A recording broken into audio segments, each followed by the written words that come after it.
ইউনুস কিন্তু চেয়েছিল যে তার নিজের গদি ধরে রাখতে, সেই জন্য চীন একবার, পাকিস্তান একবার, অন্য দিক থেকে আমেরিকা, অন্যান্য দেশগুলোর থেকে সামরিক সাহায্য। ঠিক এই মুহূর্তে দাঁড়িয়ে চীন যখন দেখছে ভারতের সঙ্গে সম্পর্ক ভালো, পাকিস্তানের সঙ্গে দূরত্ব সৃষ্টি হচ্ছে, ঠিক তখনই বাংলাদেশের সঙ্গেও কিন্তু তারা দূরত্ব সৃষ্টি করে ফেলেছে। এবং সেই জন্যই সবথেকে গুরুত্বপূর্ণ বিষয় যে এই ইউনুস তার গদি আর ধরে রাখতে পারবে না বলেই মনে করছে বিশেষজ্ঞ মহল। তার কারণ ইউনুসের সঙ্গে কিন্তু ওয়াকারুজ্জামান সিন্ডিকেটের যে সংঘাত সেটা রয়েছে। আমি এর আগের অনুষ্ঠানে বলেছিলাম যে ওয়াকারুজ্জামান চাইছে না ইউনুস থাকুক, তার কারণ ওয়াকারুজ্জামানের যে গ্রিপ, সেই গ্রিপটা কিন্তু নষ্ট করছে। কারণ অন্যান্য যেসব কমান্ডার রয়েছে, যারা রীতিমতো সেনাদের বিভিন্ন অংশ, গুরুত্বপূর্ণ কর্মকর্তা, তাদের যে এক্সটেনশন, সেই এক্সটেনশনে সই করছেন না ইউনুস। এবং এছাড়াও অন্যান্য অনেক ক্ষেত্রে বা নির্বাচন নিয়েও কিন্তু ইউনুসের সঙ্গে সংঘাত হয়েছে ওয়াকারুজ্জামান সিন্ডিকেটের এবং ওয়াকারুজ্জামান নিজেরও। ফলে সব মিলিয়ে এই ওয়াকারুজ্জামান সিন্ডিকেটের সঙ্গে যে মহড়া, ওয়াকারুজ্জামানের সেনা অর্থাৎ বাংলাদেশ সেনার সঙ্গে যে মহড়া, সেই মহড়া কি কোথাও ঘুরপথে ইউনুসের গদিচ্যুত করার একটা প্ল্যান, এই প্রশ্ন উঠছিল। কারণ আমরা এর আগেও দেখেছি সাজোয়া ট্যাং সহ অন্যান্য ক্ষেত্রে সেটা কিন্তু বাংলাদেশে এই যে ইউনুস, সেই ইউনুসকে সরানোর জন্য একেবারে উঠে পড়ে তারা লেগেছিল। এই মুহূর্তে দাঁড়িয়ে গোটা বাংলাদেশকে ক্যাপচার করা বা গোটা বাংলাদেশেরকে ঘিরে ফেলার চেষ্টা কিন্তু ভারত করছে।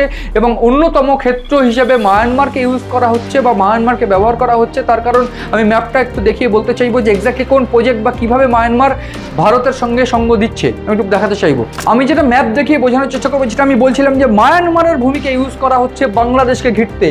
আমি একেবারে দেখুন, এই হচ্ছে বাংলাদেশের ম্যাপ, এই হচ্ছে বাংলাদেশ, এইখানে সাগর এবং নর্থ ইস্টকে তারা টার্গেট করছিল, বা নর্থ ইস্টকে টার্গেট ছাড়াও ইউনুসের পতন কিন্তু এই নিয়ে আমি বারবার করে বলছিলাম যে নর্থ ইস্টকে টার্গেট করলে তারা কীভাবে টার্গেট করবে, ইউনুসকে টার্গেট করলে তারা কীভাবে করবে। এখানে দাঁড়িয়ে এই চট্টগ্রামে মার্কিন সেনারা এসে পৌঁছেছে এবং এই জায়গায় ভারত সব থেকে কাছে।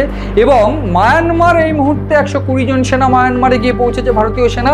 সেটা কোথায়? প্রাথমিকভাবে এই মায়ানমারের এই মায়ানমারের কিন্তু একেবারে রাজধানী, এবং এইখানে সেনারা গিয়ে পৌঁছেছে। এবং এছাড়া এই গোটা এলাকায় তারা মহড়া চালাচ্ছে। আমি একটু বলতে চাইবো যে প্রজেক্ট কালাদান মাল্টিমোডাল, যে project Kaladan multimodal transit project, এই ট্রানজিট প্রজেক্ট কিন্তু মায়ানমারের সঙ্গে ভারতের হচ্ছে। এবং এই প্রজেক্টে কি হতে পারে, এই 7 সিস্টার্স, যে 7 সিস্টার্সকে বাংলাদেশ টার্গেট করছিল পাকিস্তানের সঙ্গে নিয়ে, চীনকে সঙ্গে নিয়ে, সেই সময় সেই যে টার্গেট, সেই টার্গেট কিন্তু ফুলফিল হবে না। তার কারণ প্রাথমিকভাবে বাংলাদেশ বলেছিল যে তাদের ভারতের যে 7 সিস্টার্স, সেই 7 সিস্টার্সকে যে সামুদ্রিক পথ, সেই সামুদ্রিক পথ শুধুমাত্র বাংলাদেশকে ইউজ করে। কিন্তু ভারত এই কালাদান মাল্টিমোডাল প্রজেক্টে দুটো উপায় বার করেছে গুরুত্বপূর্ণ, এবং 3টে উপায় মূলত রয়েছে। দুটো উপায়ের মধ্যে এই কলকাতা, ঠিক এইরকম জায়গায় কলকাতা, এবং এই কলকাতা থেকে সমুদ্র পথে একেবারে এই হচ্ছে সেই জায়গা চিত্তে। এবং এই চিত্তে জায়গাটা আমি যেটা দেখানোর চেষ্টা করছি, এই চিত্তে যেটা মায়ানমারের অংশ, এইখানে 393 কিলোমিটার সমুদ্র পথ। এবং এই সমুদ্র পথে কিন্তু ভারত ব্যবসা করলে সেক্ষেত্রে এই যে ব্যবসা, অন্য দিক থেকে এইখানে রয়েছে মিজোরাম থেকে মাত্র 190 কিলোমিটার পথ, এই মিজোরাম থেকে 190 কিলোমিটার পথে চিত্তে। এবং এই চিত্তে মিজোরামের সঙ্গে যদি যোগ হয়ে যায়, সেক্ষেত্রে কলকাতা থেকে এই মায়ানমার এবং এই নর্থ ইস্ট থেকে এই মায়ানমার একেবারে যুক্ত হয়ে যাবে। ফলে এই পথে কিন্তু ব্যবসা করা সহজ।